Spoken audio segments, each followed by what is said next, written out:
इमरान खान साहब ने सबसे पहला शुबा डाला खुद जब वो किसी भी पंजाब के सरकारी हॉस्पिटल में नहीं गए। उन्होंने शौकत खानम जाना ही मुनासिब समझा, जहाँ से एविडेंस की खराबी का बाइस हुआ। जो आज सब इल्ज़ाम उन पे लग रहे हैं ना कि जी गोलियां भी ड्रामा थी और सब कुछ था। ज़ाहिर है जब आप कई दिनों के बाद कहेंगे कि जी वो एक साहब कराची से आए थे जो सबके सामने कंटेनर से बाहिफाजत उतर रहे थे कि जी उनकी कमीज़ में से 4 गोलियाँ गुजर गई। मतलब ये इस किस्म की जब हमाकतें कहेंगे, मैं कम से कम लफ्ज़ यही कहूँगा, इस तरह के दावे किए जाएंगे तो फिर सवालात तो उठेंगे कि जी आप वज़ीराबाद हॉस्पिटल में क्यों नहीं रुके, आप गुजरांवाला नहीं रुके, आप कहीं पे भी नहीं रुके, आप सीधे शौकत खानम पहुंच गए। और फिर किसी की तकलीफ़ के ऊपर वो राना सनाउल्लाह बात करें, वो उन्होंने कर दी कि जी क्या ड्रामा किया क्या नहीं किया। तो ये जो डीपीओ के ऊपर है ना, डीपीओ चौधरी परवेज इलाही के ज़िले में लगे हुए हैं और डिवीजन बी चौधरी परवेज इलाही का जो नया तो बन गया गुजरात, वहीं पे वो हैं, आरपीओ वहाँ मौजूद हैं, सारी पुलिस मौजूद है आपकी सिक्योरिटी के लिए। वो जो आज मियां दाऊद की प्रेस कॉन्फ्रेंस के मैंने कुछ क्लिप्स देखे, उसमें वो कह रहे थे कि जी जो सेनेटर साहब का एजाज चौधरी का शायद एक ट्वीट था कि मैंने अहमद चट्टा को एक दिन पहले बता दिया था कि यहाँ पे वाकया होगा, तो उसको जेआईटी ने क्यों नहीं इन्वेस्टिगेट किया कि आपको किसने बताया था और आपने वो किस किस को बताया था, अहमद चट्टा ने फिर किसको बताया, पुलिस से क्या इंतजामात हुए, तो इन सब को इन्वेस्टिगेशन में क्यों नहीं लाया गया। ये वो बुनियादी सवाल हैं जो इमरान खान साहब की तरफ उठ रहे हैं।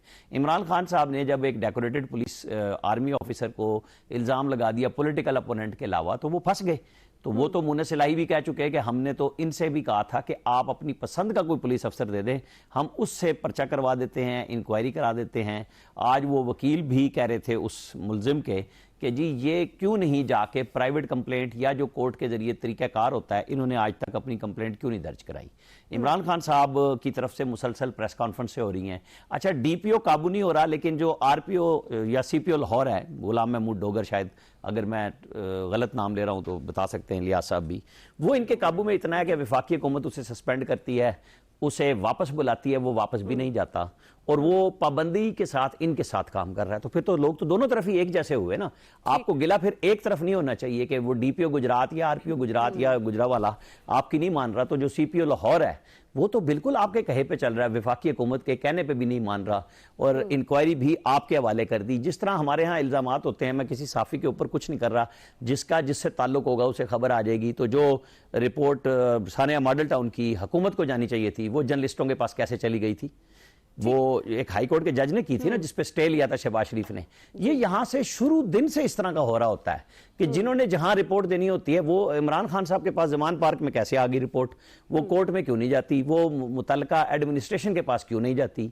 ये हमारे यहाँ शुरू से अलमिया है। और इमरान खान साहब जो कह रहे हैं ना, मुझे माइंड सेट का पता है, इनको बिल्कुल पता है, इनको उस माइंड सेट का भी पता है जिसने अब ये जिनके ऊपर आर्मी चीफ साहब का हो गए, उनके ऊपर इल्जामात लगा रहे हैं कि वो कैसे इनको इख्तियार में लाए थे। 112 वाले डॉलर को उठा के आज इनकी नलायकियों को सब हम भुगत रही है, पूरी कौम, आम आदमी भुगत रहा है।